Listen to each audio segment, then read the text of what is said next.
భారతీయ cinema చరిత్రలో ఇప్పుడు అందరి చూపు రెండు భారీ ప్రాజెక్టుల మీదే ఉంది. ఒకటి రణబీర్ కపూర్ హీరోగా తెరకెక్కుతున్న రామాయణం, మరొకటి దర్శక ధీరుడు రాజమౌళి సూపర్ స్టార్ మహేష్ బాబు కాంబినేషన్లో రూపొందుతున్న వారణాసి. అయితే ఈ రెండు సినిమాల గురించి ఒక ప్రశ్న మాత్రం సినీ అభిమానులందరిలో వినిపిస్తోంది. రామాయణం సృష్టించబోయే రికార్డులను రాజమౌళి సినిమా నిజంగానే సవాల్ చేయగలదా అని. ఈ ప్రశ్నకు సమాధానం తెలుసుకోవాలంటే ముందు రాజమౌళి పనిచేసే విధానాన్ని అర్థం చేసుకోవాలి.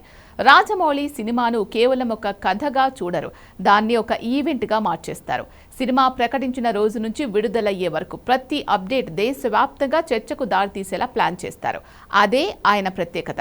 బాహుబలితో భారతీయ సినిమా మార్కెట్కు కొత్త దారి చూపించిన రాజమౌళి RRRతో ప్రపంచవ్యాప్తంగా తన బ్రాండ్ను మరింత బలపరిచారు.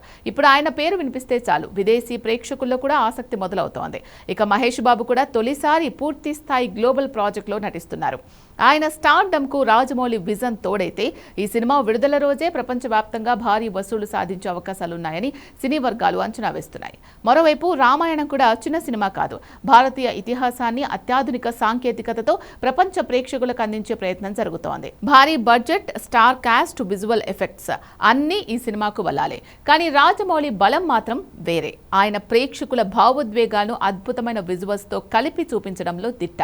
అందుకే ఆయన సినిమాలు భాషలతో సంబంధం లేకుండా అందరికీ చేరువవుతాయి. అయితే ఒక్క విషయం మాత్రం గుర్తుంచుకోవాలి, రామాయణం రికార్డులను ఈ సినిమా తప్పకుండా బద్దలు కొడుతుందని ఇప్పుడే చెప్పడం సరైంది కాదు.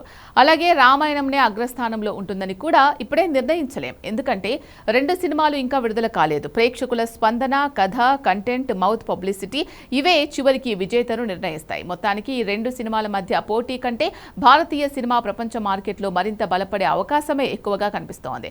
ఒకవేళ ఈ రెండు చిత్రాలు కూడా అంచనాలు అందుకుంటే భారతీయ సినిమాకు మరో స్వర్ణ యుగం ప్రారంభమైనట్టే. ఇప్పుడు అభిమానులు చేయాల్సిందల్లా ఒకటే, అదే అధికారిక అప్డేట్ల కోసం ఎదురు చూడటం. ఎందుకంటే ఈ రెండు భారీ చిత్రాలు తెరపైకి వచ్చిన తర్వాతే అసలు రికార్డుల ఆట మొదలవుతుంది.